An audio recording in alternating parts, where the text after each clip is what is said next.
Hi, I'm John Green. This is Crash Course Literature. So the two books most often cited as the great American novel are The Adventures of Huckleberry Finn and this slender beast, The Great Gatsby by F. Scott Fitzgerald. The U.S. is a country founded on the principles of freedom and equality. Huck Finn is a novel about slavery and radical inequality. We're also a nation that believes in the American dream. We pride ourselves on our lack of aristocracy and the equality of opportunity. But Gatsby is a novel about our de facto aristocracy and the limits of American opportunity. I mean, Daisy Buchanan is— Mr. Green, I hate everything about this stupid collection of first world problems passing for a novel, but my hatred of that Willa-Catherine loser Daisy Buchanan burns with the fire of 1,000 suns. Oh, me from the past. Here's the thing, you're not supposed to like Daisy Buchanan, at least not in the uncomplicated way that you like, say, cupcakes. By the way, Stan, where are my cupcakes? It's not your birthday or Maribration. Ah, stupid Maribration only coming once a year. I don't know where you got the idea that the quality of a novel should be judged by the likability of its characters, but let me submit to you that Daisy Buchanan doesn't have to be likable to be interesting. Furthermore, most of what makes her unlikable, her sense of entitlement, her limited empathy, her inability to make difficult choices, are the very things that make you unlikable. That's the pleasure and challenge of reading great novels. You get to see yourself as others see you, and you get to see others as they see themselves.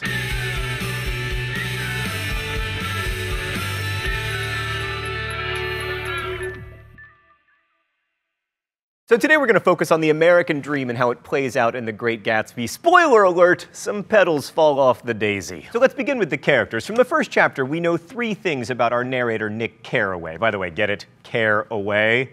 It's not that sophisticated. He could have done better. 1, Nick grew up in the Midwest, then moved to New York's West Egg, and then something happened that made him go back to the Midwest. Also 2, he is prone to the use of highfalutin language, as when he introduces Jay Gatsby by saying, "Gatsby turned out all right in the end. It was what preyed on Gatsby, what foul dust floated in the wake of his dreams that temporarily closed out my interest in the abortive sorrows and short-winded elations of men." That dream, by the way, with all of its foul dust, is the American dream. Finally, 3, Nick is rich, and he got rich not by working, but by having a rich ancestor who paid someone off to serve in the Civil War on his behalf, which allowed Nick's ancestor to spend the Civil War making money. So how's that for equal opportunity? And then there's Gatsby, about whom we learned absolutely nothing in Chapter 1, except for the aforementioned foul dust floating in the wake of his dreams, and that he had a, quote, extraordinary gift for hope. This extraordinary gift for hope is the essential fact of Gatsby, and also many romantic leads, from Romeo to Edward Cullen to Henry VIII, who might have given up on several of his wives, but never gave up on the idea of love. All of these people share a creepy belief that if they just get the thing they want, the thing being a female human being, then they'll finally be happy. We have a word for this. It's called objectification. Then you have the aggressively vapid Daisy Buchanan, Nick's distant cousin, who lives across the bay from Gatsby and Nick in the much more fashionable East Egg. Daisy Buchanan is crazy rich, like polo pony rich, thanks to her marriage to Tom Buchanan. Tom is a former football player and lifelong asshat whom Nick describes as one of those men who achieves such an acute, limited excellence at 21 that everything afterwards savors of anticlimax. Listen, if you're under 21, it might be difficult to apprehend the depth of that burn, but trust me, it's a burn. So soon after the novel begins, Daisy and Tom ask Nick to come over for dinner, where the golfer Jordan Baker is also there, and they have this awful party. And there's this great moment when Tom goes on a racist rant and says, "We're Nordics and we've produced all the things that make a civilization," which is hilarious because none of those people has actually produced anything. They didn't make the fancy furniture they're sitting on, they didn't grow or cook the food they're eating, they don't even light their own freaking candles. Anyway, we also learned that Tom has a mistress and that Daisy might not be as stupid as she's letting on, because she looks at her young daughter and famously says, "I hope she'll be a fool." That's the best thing a girl can be in this world, a beautiful little fool. Now look, it's difficult to argue that Daisy is a good person. After all, in the novel's climax, she allows Gatsby to take the fall for something she did. But she's a product of a much older American system, one that, for instance, allows rich people to pay poor people to go fight the Civil War for them. Oh, it's time for the open letter? I never noticed this chair was gold before, Stan. It makes me think of wealth, and to a lesser extent, decay. An open letter to the heroic past. But first, let's see what's on top of the secret compartment today. Oh, it's a champagne glass. I love champagne. Stan, there are champagne poppers in here. You put explosive miniature champagne bottles in my champagne glass instead of champagne. Dear heroic past, like champagne poppers, you're always a little bit underwhelming. The thing is, heroic past, which of our pasts was so heroic? Was it the part where we owned other human beings? Was it the part where we fought over the right to own other human beings? Was it Gatsby's jazz age with its fast cars, deliciously illegal alcohol, and rapidly expanding stock portfolios? I mean, the amazing thing about The Great Gatsby is that Fitzgerald didn't know the Great Depression was coming, but his book sure reads like prophecy. The truth, heroic past, is that we may think we want to recreate you, but what we actually want to do is we want to recreate you without all the problems we don't remember. And that's how you ruin your life over a girl you dated for a month 5 years ago. Best wishes, John Green. From that dinner party, it's clear that wealth consumes the rich, but there's also a moment where it becomes clear that wealth consumes the poor. Daisy tells a story about her butler, that he used to polish silver for a big family in the city night and day until the caustic silver polish ruined his nose. All right, let's go to the thought bubble. So whenever Nick is hanging out with the mega-rich Tom, the parties are always awful, and everybody always wants the kind of status and wealth that Tom Buchanan has, which is hilarious because, of course, Tom is a horrible asshat who makes Paris Hilton look like charming and grounded. But then we get to go to some awesome parties at Gatsby's house on West Egg, and even though Gatsby has the annoying habit of saying old sport all the time and trying to sound upper crusty, he's totally charming. He has a smile that makes you feel he is irresistibly prejudiced in your favor, to quote Nick. The first party at Gatsby's house also contains, despite being set during Prohibition, the greatest drunk driving scene in the history of American literature, in which a guy gets in an accident like 3 seconds after getting into his car, and even though the wheel has fallen off the car, he keeps trying to drive it. To Fitzgerald, that had become the American dream by the 1920s. Everyone wanted enough money to buy fancy cars and enough whiskey to crash them. But Gatsby, tellingly, doesn't drink. He's never even used his pool, well, until the very end of the novel. All the money he's acquired and all the parties he throws are about one thing and one thing only: winning back Daisy Buchanan. There's a flashback in the novel to Gatsby's first meeting with Daisy, and when you hear Gatsby tell that story, it's very telling that it's hard to understand whether Gatsby is falling for Daisy or for her mansion. But when they finally reunite years later and Gatsby has a mansion of his own, everything is yellow.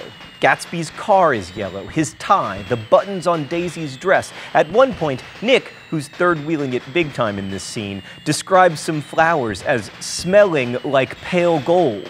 What does that even mean? Thanks, Thought Bubble. So the most famous color symbol in The Great Gatsby is the green light at the end of Daisy's dock that Gatsby's always looking out at from across the bay. Gatsby just wants to reach across the bay and get to that green light, and if he can, he believes that he will have the girl and the life that has driven his wild ambition. Nick calls that green light at one point an enchanted object, and that's what symbols really are in both literature and real life. So yes, the green light is a symbol in Gatsby, but this isn't only stuff that happens in novels. We all have enchanted objects in our lives. On the night that I got engaged, I drank champagne with the woman who is now my wife, and I still have the cork from that champagne bottle. I'm lying. I couldn't afford corky champagne. It was twist-off champagne, but I still have the bottle cap. So just as the green light is an enchanted object, gold and yellow are enchanted colors in Gatsby, and also, for the record, in real life. I mean, think of golden opportunities, or golden ages, or your golden youth, or the golden arches. Unless you're at McDonald's, gold is the color that conflates wealth and beauty. But while in our culture the yellow color of gold is seen as telling us that wealth is beauty and beauty wealth, in the novel The Great Gatsby, it's a bit different. In the novel, yellow is the color not only of wealth, but also of death. Myrtle Wilson's house is yellow. The eyes of Dr. T.J. Eckelberg, which stare over so much death in the novel in so many ways, are ringed in yellow glasses. Gatsby's car, that fatal missile,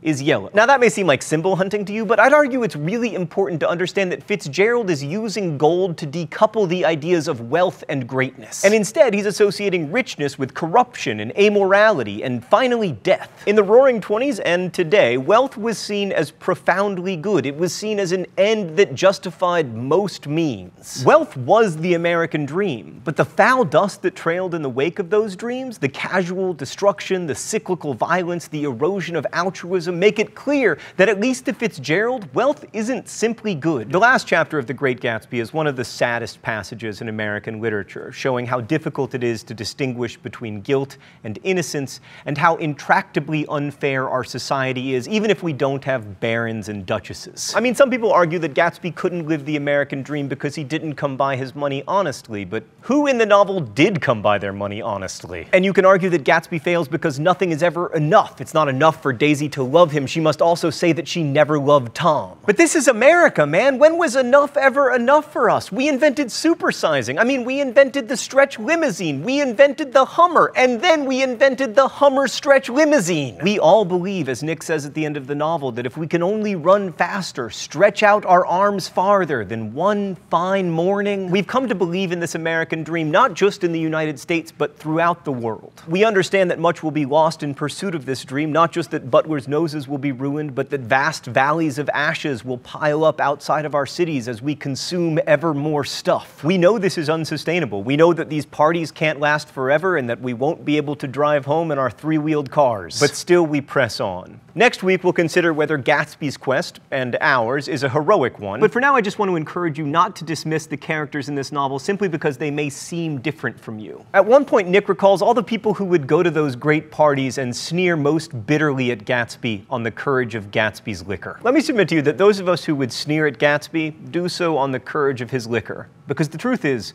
we all share his ambition. Thanks for watching. I'll see you next week. Crashcourse is produced and directed by Stan Muller. Our script supervisor is Meredith Danko. The associate producer is Danica Johnson. The show was written by me, and our graphics team is Thought Bubble. Every week, when I might otherwise curse, I use the name of one of my favorite writers. If you'd like to suggest writers, you can do so in comments, where you can also ask questions about today's video that will be answered by our team of literature experts. And now I will leave you to observe the abundant metaphorical resonances of this chair. But thanks for watching Crashcourse, and as we say in my hometown, don't forget to be awesome.